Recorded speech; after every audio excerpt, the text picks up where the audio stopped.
Coming up on Reliving Single. I'm going to give a shout out to my nipples. We were, enjoying life, and we come in, and there's the trunk. Pop. What's up? What's up? What are you going to do? Hurt him with an isotoner? He drove around with a stick in his trunk. Stop! I know who did it. The crackheads did it. What? Crackheads did it. We need to find it. What? If I'm lying, I'm dying. And I'm sorry about that calculator. That's right, Miss Cleo. Yeah, sometimes being black has payoff. I think my nipples need an alarm.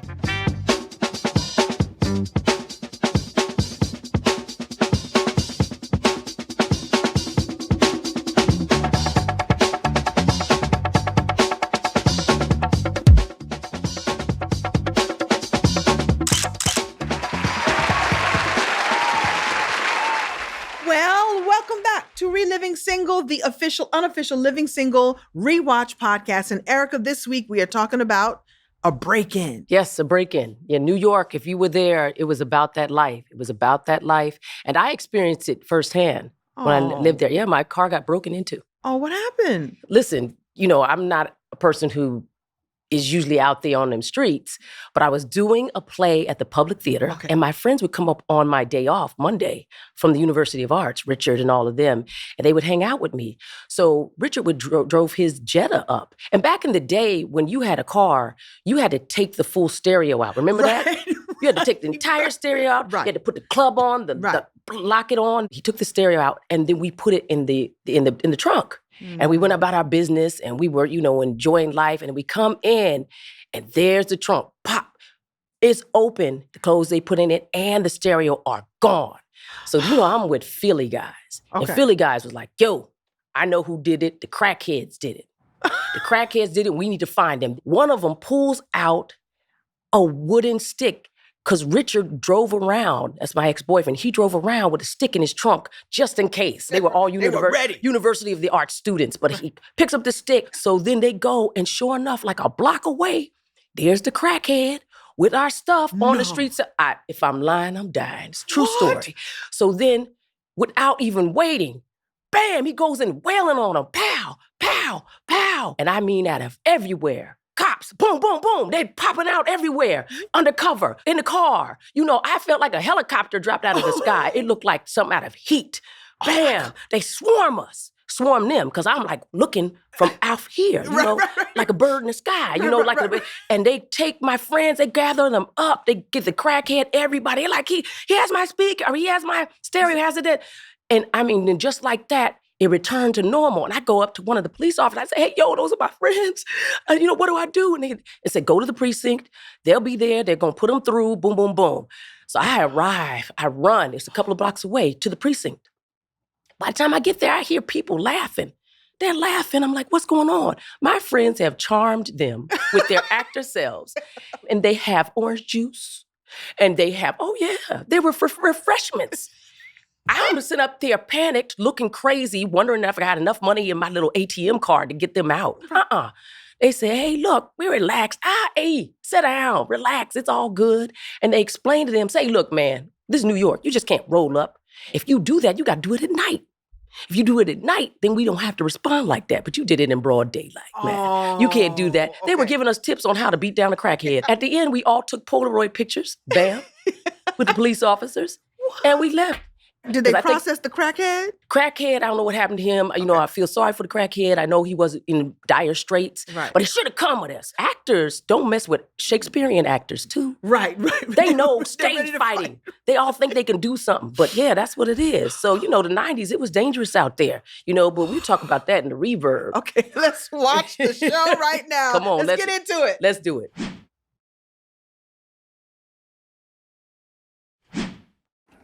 It's time for the rewind, where we watch and relive Living Single with you.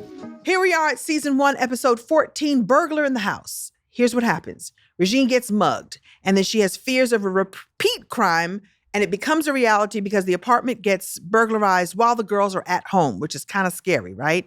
It's directed by Ellen Gittleson. It's written by Becky Hartman and Yvette Lee Bowser. Let's watch a beautiful clip. Somebody snatched my purse. What? Out of nowhere, this thug jumps out at me and snatches my purse. He got away with my Chanel bag. Yes, girl, the gold one. wasn't Chanel, it was Chanette. It was the only purse that went with these shoes. Well, this shoe. I clocked him in the back of the head with the other one. He's got your license. Oh, girl, don't worry. I lied about my weight. No, that's not the point. He has your address. He knows where you live. Overton, we got to change the locks. I'll get right on it. Locksmith is my middle name. I love what Kim Fields does in this episode. She is, frantic and crazy and, and she's all over the place. And it's a very physical episode, which I love physical humor. So there's that. Yeah, it's great. With this story that's very serious. Yeah, I mean, because mugged. now we live in city life, living just enough for the city. Oh, Steve Lynn Wonder, tell us what it's about, because people did get mugged. Yeah. People spend a lot on their jewelry and designer bags. Remember, everybody was like blinged out. Yeah, because it came out off of the 80s of excess and, big and broad, and you had to look the part. And so here she is with this Chanette bag. And I don't know, is that really when these knockoffs were really taking off? Yeah. Around that time. So she wanted to look the part and she got gotten. Now, one thing I remember is where you bought those types of bags. It was 125th Street. Remember, streets were lined. The streets were lined. And a lot of times it was the Africans selling the stuff. Yeah. Right. They had all the, they put their blanket down and you would come and buy all the stuff and you pick. And then and essential oils. We were oiled up. When we oiled up, we smelled like Bahrain. You hear me? It was always the Muslims selling the oils. Yes. Right. And the bean pies. And then, of course, they were passing out, what was that called? The watchtower. The watchtower. Jehovah's Witnesses were selling. Yes. Amber says the final call. That's right. Final call for the Muslims. For the Muslims. The watchtowers for the Jehovah's Witnesses. So you could smell good, be connected to your spirituality, get you a bean pie, and get you a fake bag all on the street. And T-shirts and sunglasses, because we were coming off of Cazals. So these were more like Cazalettes or something. Everything was right on the street. And you would also hear the cops coming. They'd go and do a sweep, and you'd see them, pull up their blankets real quick and run. Then just run into the next corner. Yeah. They're good times. Good times. I smelled like Egyptian musk all the time. Me too. Of that course. was that was the favorite. Yeah. Wow. Anyway, so now she's got to replace her credit cards and her ID, right. And we're gonna see what happens. Right. And she tells us that they're maxed out anyway. It don't make a difference. Don't make a difference. Now we know that the guy has an address. And I love that our lawyer is paying attention to what happens, because you've seen this happen time and time again when somebody gets their bag snatched, and that this guy might come back. Yeah. Here we go. Whoops. Now we got to start taking our safety seriously. I know, but you gotta chill. I mean, Overton already changed the locks. Hey, my new locks would work a hell of a lot better if you ladies actually kept the door closed. Nice going, Max. You left the door open. And I paid for my crime. Kyle's here. And it's a good thing, too. I like having men around to protect us. And we're here for you, baby. Regine, why do you always look for men to protect you? Criminals have guns, okay? The only thing that men have that we don't isn't gonna stop a bullet. So Regine is bugging. So now she wants Khadijah to come on, let's make this happen. Buy that alarm. Right. And protect the household. Protect the and house. I like, again, that the men are there to protect us and still there, playing with you. You told me something a long time ago about these quips that you would have with TC, that that you can't always come, if they didn't write a line for you, you don't have a way to come back to him. So you just, that particular time you had to contain your comeback, but we know that you're going to have a comeback in a minute. Right. Yeah, and that's the fun. thing. I think with comedy, and you'd agree, that a lot of it is self-discipline to not move. Right. To move very little bit or just, a little bit so it can cook. And the audience builds because they can see you sort of squirming in there. Right. And then, of course, you either move on or you get your little comeback. And John Hinton did it beautifully. The joke about the bullet, not being able to stop. And you could see him cooking in it, and listening for the audience's moment when they, find it, move past it, and then he delivers his line. It's comedy genius. Yes, but in the meantime, Max just says something about that men, the only thing men have that, that's different from us, won't stop a bullet. Right. But I just want to say, I'm going to give a shout out to my nipples, because in that yellow sweater, once again, that cannot be stopped by anybody. The nipples of power have shown up. They were right They there. were right there talking about bullets. Pow, pow, pow, pow, pow, pow, pow, pow, pow. I think my nipples need an alarm. Yeah, they did. It's beautiful. So are they going to get a security option? And what are their options? They need locks for the doors, which they have. Right. And maybe an alarm. Mhm. And there's this great thing that Yvette and Becky do. They create the alarm, and it's a Doberman in a can. Doberman Because in a Khadijah's so can. cheap. Right. Right. Can I give a little behind the scenes on that?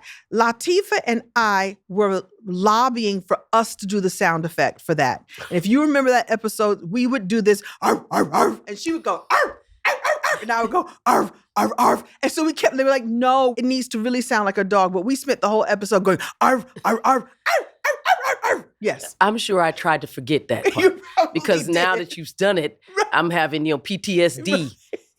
Good I God. thought it would be funny what we to- endured on that set from y'all. God So help. Doberman in a can. Nipple alert. Just the three of us and our Doberman in a can.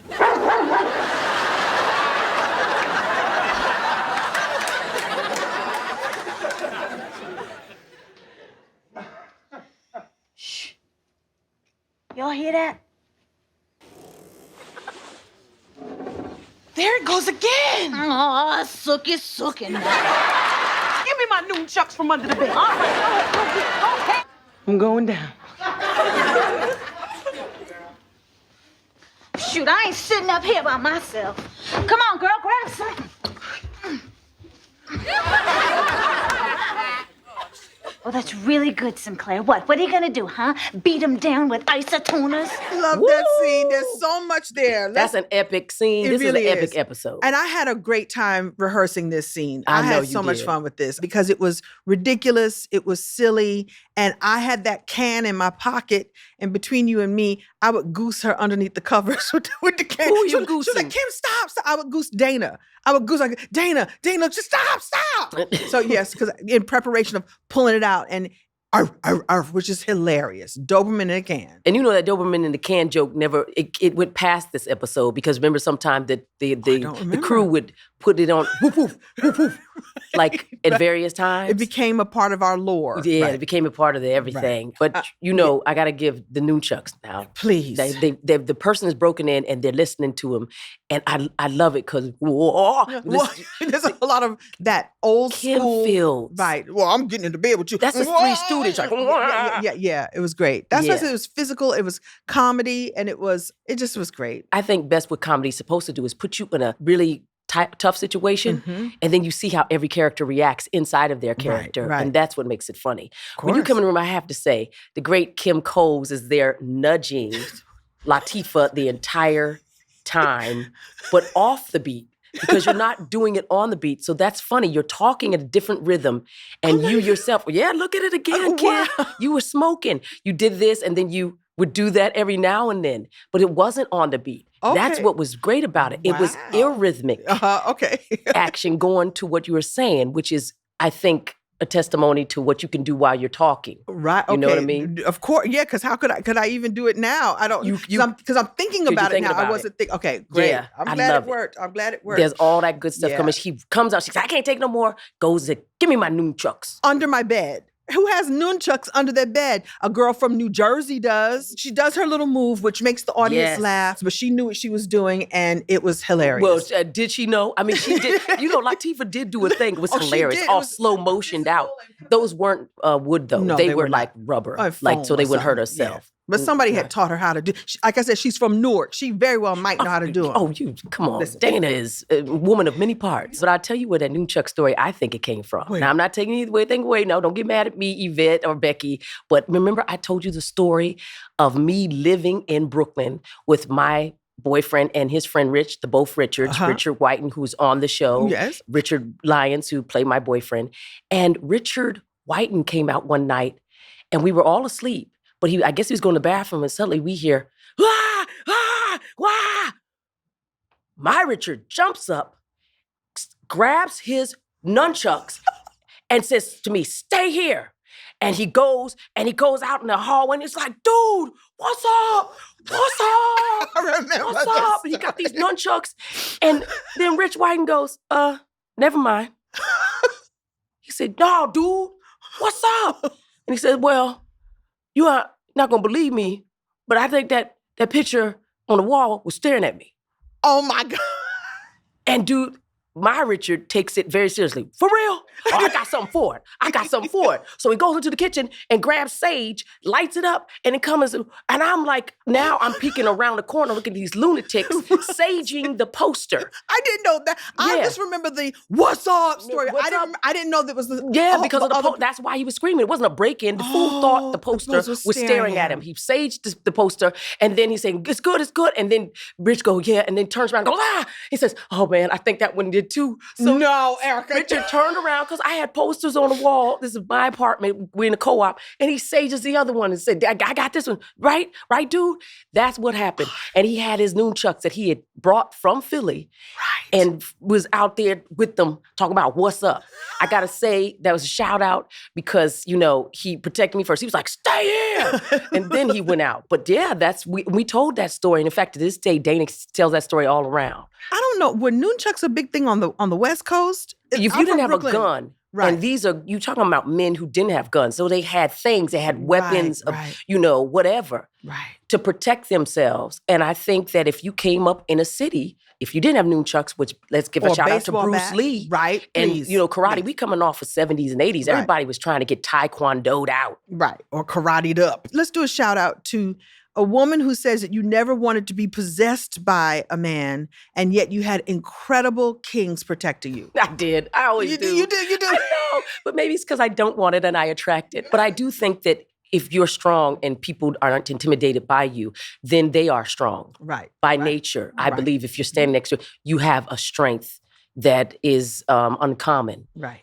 You ain't weak standing next to people who might be seen as intimidating. So Right. I appreciate that. Thank you. Beautiful. Shout out. I love that. Shout out. Millennials who may not understand, or, the alphas, what an isotoner is. Tell us the significance, because so- Regine has a Bible and you have an isotoner. I have an isotoner slipper. So your grandmother and your mother wore isotoners. I don't even know if they still exist. They're the really soft, comfortable slipper. It's like a ballet slipper, Yes. kind of foam. So comfortable. They came in satiny colors, and they're soft. So for me to be going downstairs with an isotoner, plus it's a funny word. So even if you don't know what this slipper is, what are you going to do? Hurt them with an isotoner? So we in the thick of it, and let's see what's going on. Let's see what happens now. Whew. Well, it's about time you got here. Sorry, there was a pesky little homicide that required our attention first. Well, I've stabilized the situation for you officers. You can take over now. Uh-huh. And you are? A complete idiot. Can anybody describe the suspect? Yeah, he looked like my TV with feet.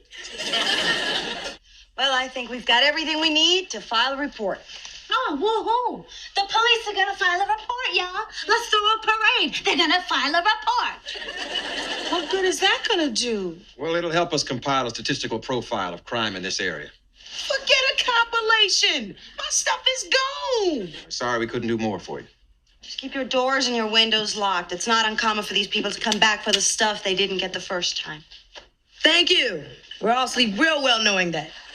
I have to say that what they talk about next is how long it takes for the police to get there. Yeah. And let's be real, it took a long time back in the day, and especially, policing inside of neighborhoods that might have been, primarily of color. It did take hours, and just automatically, if you had a robbery, didn't mean that you were at the top of the list. No. If you were okay, that was lower. So the cops come They and come they talk 4 to 'em. hours later, and they seem very nonplussed. All right, we'll take down a report. And they're nice, but Right. they also tell them, look, you may not like that we came, but be on guard because they could Right. come back. We got to do a shout out to our guest stars. It was Rosa Nevin and Tim Russ, who I think is the first Black Vulcan. On Star Trek Voyager. The Voyager. It suited him. Oh, he did such a good job. He did great. He really did. And so I'm proud of him. And we had him on our show. The nice thing is then TC, Kyle, and Overton get to show how protective they are Yeah, of you yeah. guys. And we rely on them, and they know that, and that gives them a sense of pride. You know, and Max is over there too, because when they say, "Hey, they could come back," she's like, "Yeah, thanks a lot for helping us to sleep." But that says a lot that you're there with us to support and to watch what's going on. And I guess your apartment was secure. Was it secure? Hotel, you know, come on now, who gonna bug Max? She, you know, what protects her is her energy, her force field of integrity. Is out there. It's the force field of integrity. Yes. It keeps everybody away, but you came over to support us too. I and did, be there for us. absolutely. And then you talk about that system, because you didn't just steal a stereo system back in the day. They had several pieces. And TVs were not as lightweight as they are now too, so somebody had to really want that and want to carry that out. The Doberman in the can ain't working. It's not enough. Oh, no more reruns. I have got to get to bed. No, y'all can't leave. You gotta stay here with us. Regine, we have been here for the past 3 nights. We have lives too, you know. Obviously, you don't if you've been here for the past 3 nights. And you have been here to count. Touché. You women need to just relax. You know, if you really think about it, what happened to you all could have been a lot worse. My friend Mustafa's cousin's friend was one of the victims in that triple murder just down the block. Maybe we're not consoling you ladies in the right direction. Maybe we should go home. Sleep tight, Fräulein.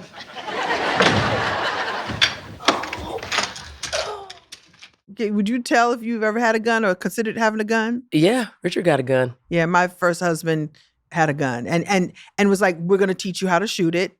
That's right. He took me to the range. range, yeah. It's like every woman should know how to change a tire and shoot a gun. That's the truth. And the lesson that I learned, and I never went because I couldn't do it. And I'm not saying that I would or wouldn't do that now, but he said, if you take the rule is, if you take the gun out, you have to use it. And I was like, I'm not ready for that. Like, you can't just go, hey, robber, I've got a gun. If you take it out, you must use it. That's the rule in storytelling too. Yeah, it is. That if you see a gun in the first act, you will expect to see it in the third. You're making the audience a promise that it could go that far, so you have to go that far. Right. I don't have a gun right. No, you don't. Right and now. thank God they didn't either, because Sinclair would have. Oh, I couldn't. I was messing with nunchucks. Yeah. I love that moment that Kyle takes them out of my hands. And that's the relationship that we have to this day. It's true. TC treats us like that. He does. Like, no, he baby, does. come on, baby. Come on give me back. that real quick. Come on back. No, baby, fix your tooth. Fix the lipstick on your tooth. Yeah. Come on. He's so protective, just like that. And there we are watching that little TV with the foil on the antennas. Y'all remember that? Your grandmother probably had that in the house because the foil would help, get better reception. I love that you do this beautiful scene in the back with the bars now on the windows, and you'd get a mug. I don't know where that mug comes from. Warden! And the genius of that is you give us one extra little sample. So you were listening for the audience, I think, listening for the audience. They were laughing, and after the laugh was done, you gave one more little brrr, and it gave a second laugh. It was just brilliant. Well, that's the thing. We always talk about the audience being the fourth character, or fourth character. Like if there's 6 characters, the 7th, the most important, that we listen to and that we time the rhythms to ourselves, and including the cameras and then also the audience. Yeah.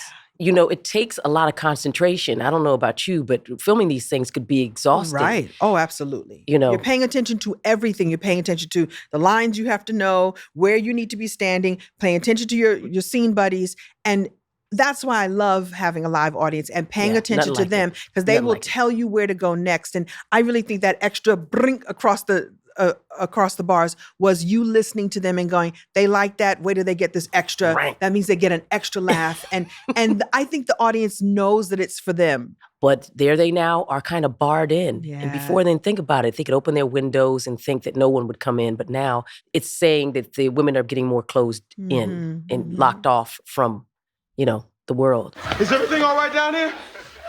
Ain't that a bitch? That was a false alarm. Sinclair set the alarm off when she opened the door. But there was somebody in the kitchen. It was just Regine. I'm going to bed. Alone. And I'm going to sleep if it kills me.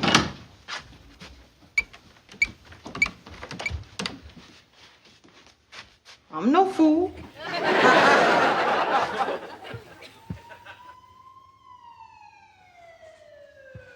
I'll sleep tomorrow. Yeah, Max. Yeah, we hear the siren. No need for you to come over. Besides, we just set the alarm. All right. All right, see you in a minute. They're all bugging. Yeah. They're tripping. All on edge. All for on this, edge, yeah. absolutely. Of course, Kyle and Overton come down, they check it out. You sort of lock in and you sort of settle because you realize that this is the way it's going to be from now reality, on. yeah. And they've got the police sirens as a button to sort of say that Right. you guys are locked in. Hey, you even get a call from Max. Can I come over? Come over. He's like, okay, I'll see you soon.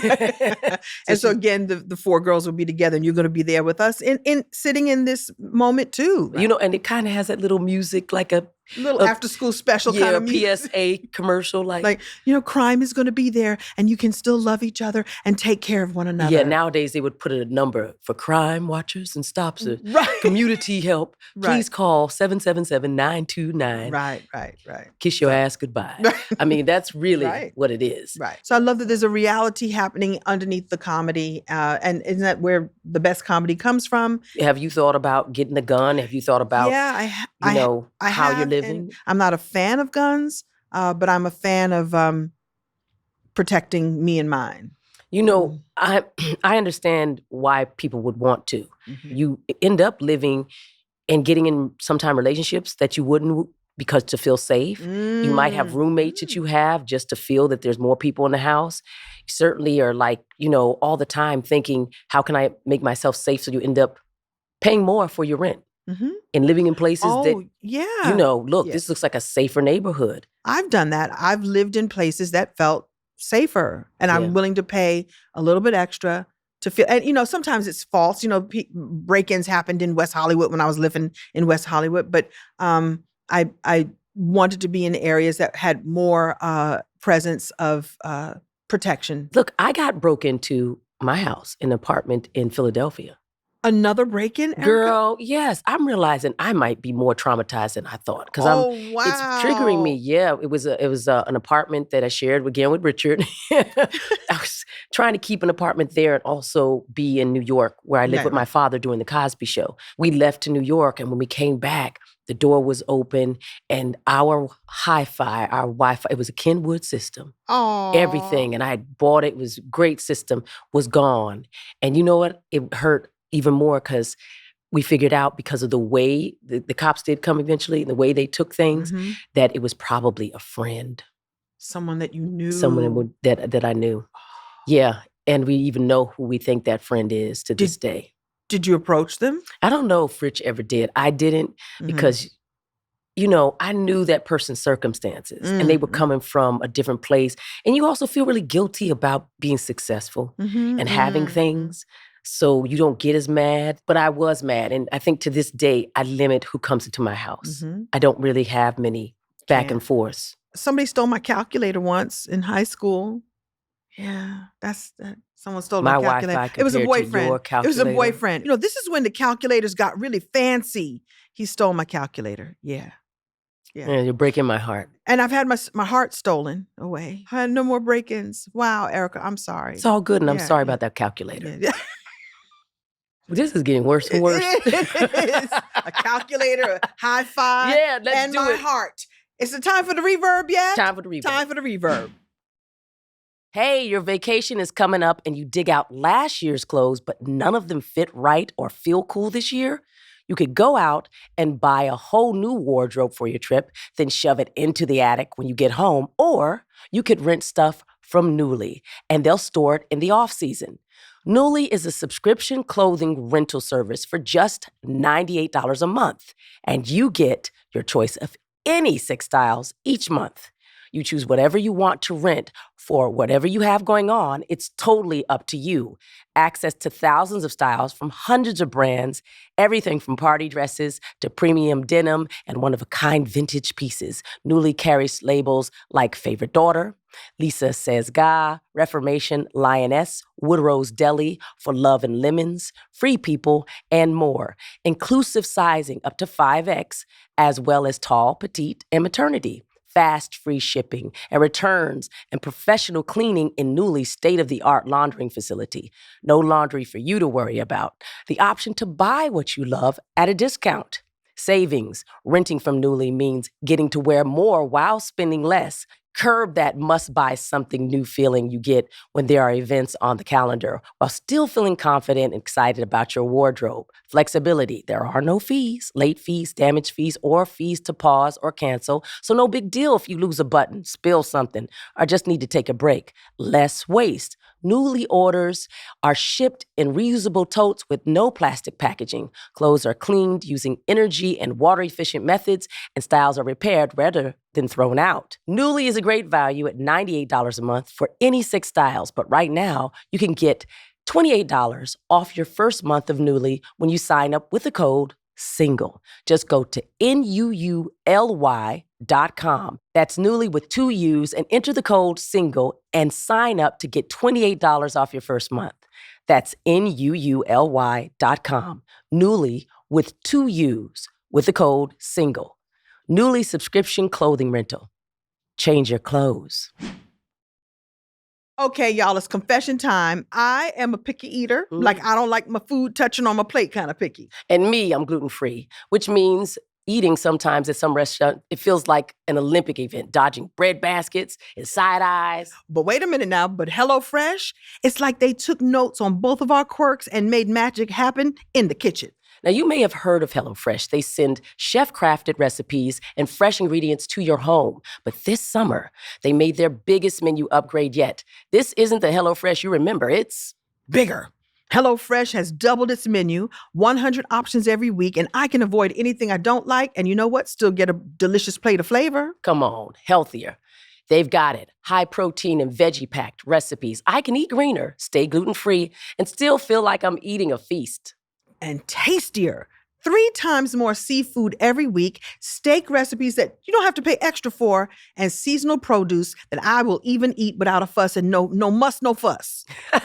Look, I use this, and you should too. Same. You know, if they can satisfy my picky palate and Erica's gluten-free rules, then baby, it's a win for you too. The best way to cook just got better. Go to HelloFresh.com/single10FM now to get 10 free meals and a free item for life. 1 per box with active subscription. Free meals applied as discount on first box. New subscribers only. Varies by plan. That's HelloFresh.com/single10FM to get 10 free meals and a free item for life. This is The Reverb, our time to reflect on the episode's themes and how they still echo throughout the culture. So there's a larger conversation to have here about Black Americans that this episode just touches on, the differences between policing these marginalized community and the effect of legislations like the 3 Strikes Law, and Stop and Frisk, chokeholds. Oh my goodness. All that. Now, we've had to go through a lot. Was crime a sign of those times? Yes. Yes. It was. You can't talk about the 90s not talking about mass incarceration. You can't talk about it without talking about the inequalities and the unfairness. And, of course, crack versus, cocaine, where if you were doing cocaine and you were white, you basically got, nothing. And then, meanwhile, if you were, unfortunately, addicted on drugs and got caught doing that, you could get life sentences. And they've appealed and even pardoned many of those people, not enough. There was a thing in the mass incarceration thing that we talk about the legislation that brought us there. Those were state laws. The federal laws that sort of, gave the states the, I guess, more leeway, room to do that.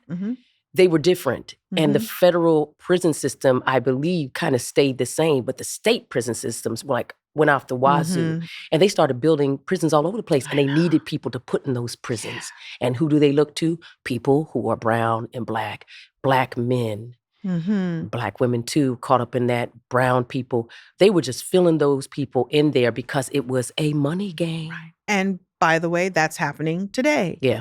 If you go digging behind what's happening now, there have been, large prison systems that are built privately, and we know that they are very profitable. And so you demonize people, you weaponize folks, and you put them in, and oh, look, they're making tons and tons of money. For the love of money. For the love of money.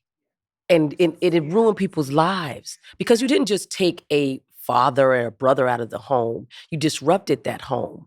There was a lot of things that happened because those people weren't there. There's a lot of years. Talking about the brutality of the police was off the chain. So if we talk about even the music, the hip hop, that's what they were talking about. The street poets were saying, this is what we're dealing with. But I tell these young people nowadays, I say, y'all don't even know what you don't know. Between then and now, in 1993, violent crimes were up by half compared to now. That means that per 100,000 people in 1993, 797 of those were violent crimes. But in 2023, it's only 364. So that's been reduced. significant. That's a huge drop. And there's a reason for that.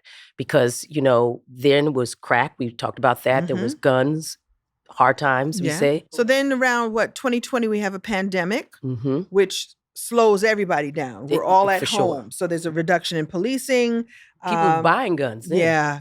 Listen, if people are fighting over toilet paper, we know that there's another. Get your gun to go to Costco. Right. Hey, you better put that down, homeboy. And then there's also a mental health crisis. Yeah. And we also had people talking about it because remember, there was George Floyd. People were saying no police or, less police. That's because, that was the problem. They were sending police to mental health calls. And that wasn't good. So we had community programs now come in and start to rebalance things. And we had less crime now because of that. And in some states, they actually enacted laws to help. Right. But other states, it went crazy. In fact, I went to Arizona to get my street signing. Street naming. Yeah, my street naming. Thank you, AZ. Shout out to Flagstaff and Winslow. And while I was there, I saw signs on the hotels, your gun must be seen. You couldn't have any in the hotel, but you could walk around, carrying. That was a carrying state. It's a carry state. Okay. And maybe Arizona always was. I don't remember it like that, but I remember feeling sad that you can't go home again. And that's really what this is about, that when they break in, home ain't home no more. When I think of home, I think of a place. We think of some place that we hope can be secure. Can be safe and secure. But that's what the sadness is with the police sirens and everything, that those girls feel very vulnerable. And they won't ever feel safe again. No. And certainly Regine, having endured a mugging, is a different woman walking down that street. I know someone very close to me who got raped coming home in broad daylight in Philadelphia. And she was never the same again. Oh, how could she be? I know what it feels like to see someone whose violent hostility has changed their entire personality. And so we can laugh about it. But if you weren't there, you don't understand why some of those laws came into effect. And there were also, unintended consequences. People were asking for things that didn't know that it would suddenly be a mass incarceration thing. There were so many things that happened to the 70s and 80s to set us up for the 90s to be so insecure. And yet there's power and love inside of there and beauty and art happening. And I want to remember those days, Yeah. That's what you want to remember about those days. There's a way that we as city girls, because you've been a country girl and you've been a city girl. For sure. There's a way that we have to be in order to protect ourselves. I've talked about, having enough means to live in a neighborhood that seems to be safe. There's a girl who used to braid my hair and she sometimes take the bus, right? And she said, there's a look that I put on and she's a pretty girl, right? She's beautiful and she's, open and bright. But she has to shut herself down in public spaces and have this, scowl just to keep some measure of protection because she knows that will at least keep some of it at bay. And so she would imitate what she would do. And, because sometimes guys are like, what's wrong with you? You're a pretty girl. You're not smiling. Yeah, I'm tired. I'm tired today. And that would be enough to, stave off some kind of potential attack or some potential attention on her. You know what affects me? I walk a certain way in the street. Of course. I spent my days walking back and forth to the Public Theater and also to BAM in Brooklyn, and then coming home late at night on the train, the J train, back to East New York. East New York was one of the worst places you could live. That's where my father had his church. And literally, I would come home with nobody on the train, and you see people say, how you doing? What's up? And you'd say, I'm good, thank you, and have a good night. And if you spoke a certain way with certain, richness in your voice, they let you be. So I was working a full-time job and going to comedy clubs late at night and me taking the D train back to Brooklyn. And the same thing, this is fine line where if you don't speak, you're a bitch. Yep. And if you speak with too much softness, they know that you're a mark. But if you do, like, how you doing? Hey, how are you? Yeah, You have to give respect. Yes. But also let them know that I'm paying attention and I forgot about that. And There's a way that you have to be. Yeah, and you can't not avoid their eye. No. You have to acknowledge they're there, but not linger. Right. You know what I mean? Right. Go back to and whatever not look you're scared. doing. Not look scared. So it's like, I see you. Hey, brother, how you doing? I respect you. And there's a way that you change the way I forget about that. And then they wonder why Black women especially so strong. Have to look, oh, they're not soft. I said, do you know what we came through? Hell. We came through hell and we made it heaven for y'all. Let's be real. But we can't not say what happened, and it happened to us, and we're walking around every day not talking about it. Right. And wondering why we burned out. We're talking about it right We're here. talking And about I'm it hoping here. this opens up conversations for y'all watching this. Have conversations in your communities and get the help that you need if you have been through trauma. And I know that you know someone who's been through trauma because that's what happens. So get the help that you need, talk about it, and get what you need. And we need to thank the legislators who have been working from those times on. You know, people are so jaded. I said, no, this is what work looks like. Mhm. We just have to work towards something that's a better society, that's not so, gunned up and all of that. But we're getting there. We're glad we got our girls, right? We're glad There's power in glad numbers. I got our girls. Right. That's right. Woo, woo, woo. Woo, woo, woo. Living single really meant living together for protection, for love, and for liberty. And I loved the Doberman in a can. That was brilliant, It was- Yvette and Becky. It was That's so good. That's brilliant. It was so Yeah. brilliant. But you know what? Why don't we update it for 2025? Yeah, because And- they do have alarms that sound like dogs. Oh, do they really? Of course. Oh, So that's what we're gonna do. Okay, let's do it right Let's now. listen to a Let's few of update. them. Let's find the one that we could use right now for Right now. 2025 and beyond. Okay, Amber, she's gonna pipe it in. Oh, that's Oh. Okay, wow. No, no, too much. It's too much. It's too much. That dog sounds like they got rabies. You know what I mean? That's a 28 days later dog. Right. Oh, no. That's too much. Too much. Yeah, too no, much. we don't like Sound- Cujo. It's a little Cujo. Yeah. No. Stephen King dog. Yeah, let's see what number 2. Oh, them little itty bitty dogs, they worry me. Get out of here. Ain't nobody scared of you. That's like No, Paris Hilton. Right, little. Who's that's gonna scare?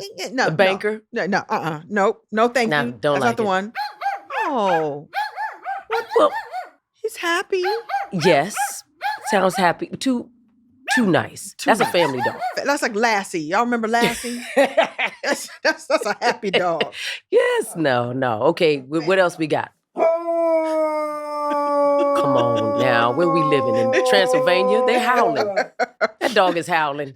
That's at a the dog moon. that's sitting on a porch, chewing on an old pork chop. Ain't nobody gonna be scared of that dog. No. That's not even a dog. That's a dog. Get around from here, dog. No, Yeah, no. What else no. you got? Okay. All right. Okay. Okay. That's a pooch. That's a professional. So, on the watch. Right. Doing the job. Doing Yeah. the job. That would be my choice. Yeah, you think it's a German Shepherd? What is that? Yeah, I don't know my dog. I'm actually scared of dogs, so Yeah. even these sounds are like worrying me a little bit. I'm very scared. That was good Okay, though. Okay. Didn't you have an episode where you had a dog? You had a big Doberman or Schnell? Yeah, Schnell. yeah, I had Remember a that? dog. Okay. Yeah, I had a Yeah, dog. yeah, I yeah. was asking for a dog, but I wanted a fake dog. I just wanted one of those ceramic dogs, and I just wanted to come and just stroll it and talk. Sorry, but stroke it Right. and just talk. Right. But Yvette was like, no. No. Were you scared of that dog? No, I love dogs. You do- I had 2 Chow Chows and a miniature Dachshund Wow. Yeah. that attacked the man on the street because he was walking his dog. I nearly had to smuggle them out of the state because I thought they'd be put down. Oh. But he came in, he was scared of us. He said, I don't want no problems here. He saw a whole bunch of black people come out of the house in the middle of Valley Village, and he was like apologizing to us. Nice. Yeah, sometimes being black has payoff. They thought we was, that's a sound of the police. Yeah, he must start nothing with the drug dealers down at the end of the road. That's right. Meanwhile, just a bunch of crazy kids living with a bunch of from schnauzers. Arizona. Right. Oh, Is it well. time for True Blue? True Blue. Tight like glue.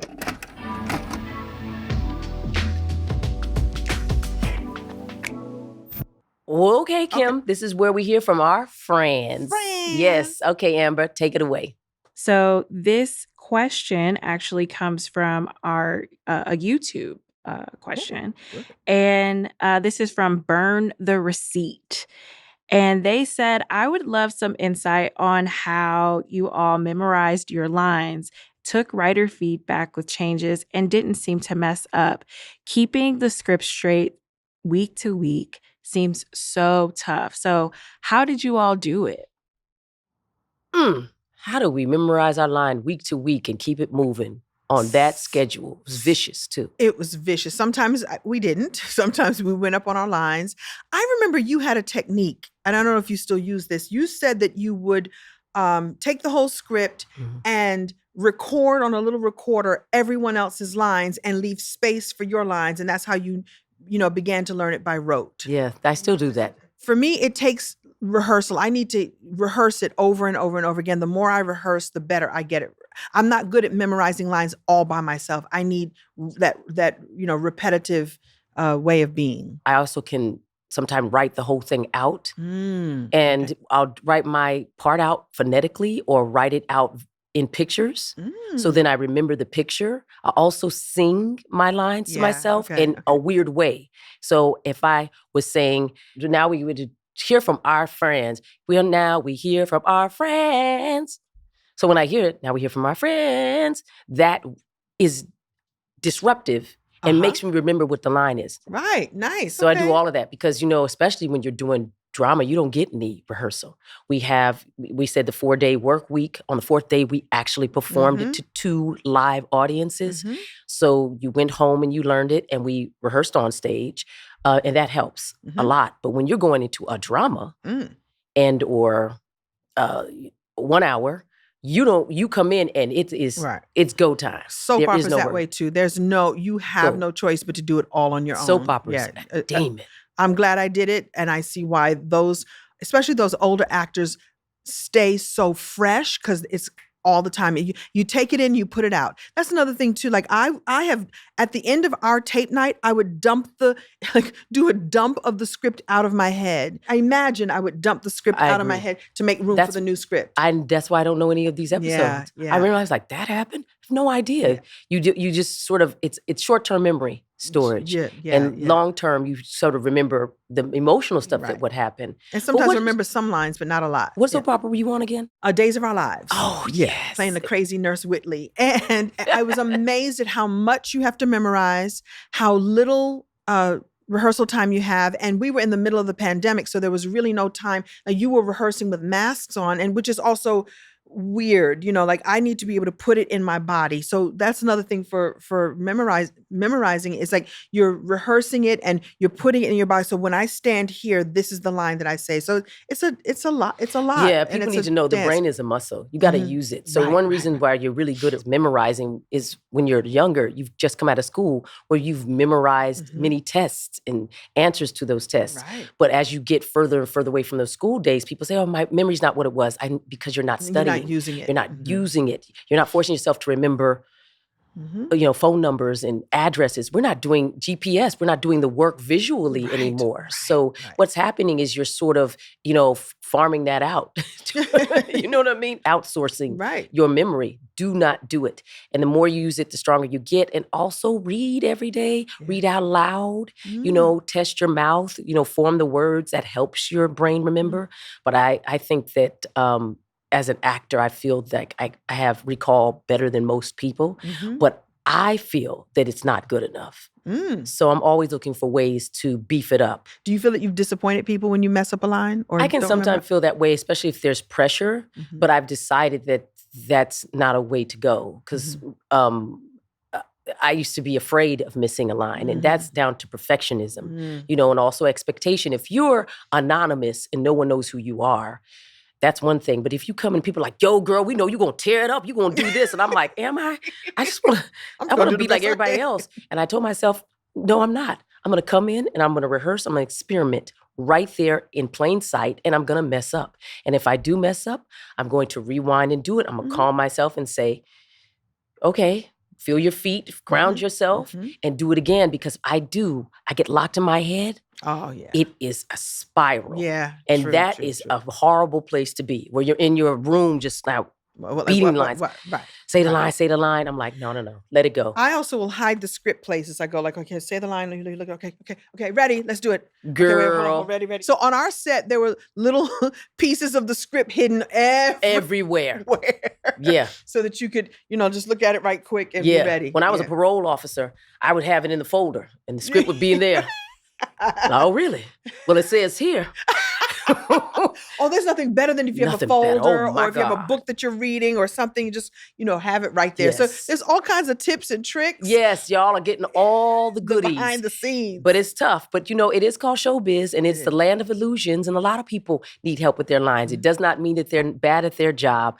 We just help them get there. And I'm hoping as I get older that people are kind to me. There's also a job on the set with the script supervisor. We call them scripty. Yeah. And their job is to make sure that you do say it line for line for line. And I've said to some, like, I may have said and instead of but was it generally what it need to be? Then let's go ahead and let that one go. Let's make lemonade. Right. Let's make lemonade. But it's their job to make sure that you say the lines as they are written. And listen, the writers do such a good job. You want to serve the lines Right. properly. And last thing I'll say is sometimes you're saying you're doing a character that would say it in a certain way. And you can't suddenly take your street vernacular or your roundabout way. They need the line way in that it's way. written. And that's why it's important that you read aloud and read things that you wouldn't normally say in life because they're not writing for you. They're writing for a character. That's right. That's So, right. woo.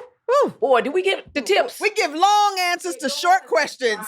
Well, that's our show. That's right. Miss Cleo and I will be here next week. And we want to thank all of the fans and the friends for supporting our show. The friends are truly a gift that keeps on giving. Yes, they are. That's right, Miss That's Cleo. right. Make sure you follow me.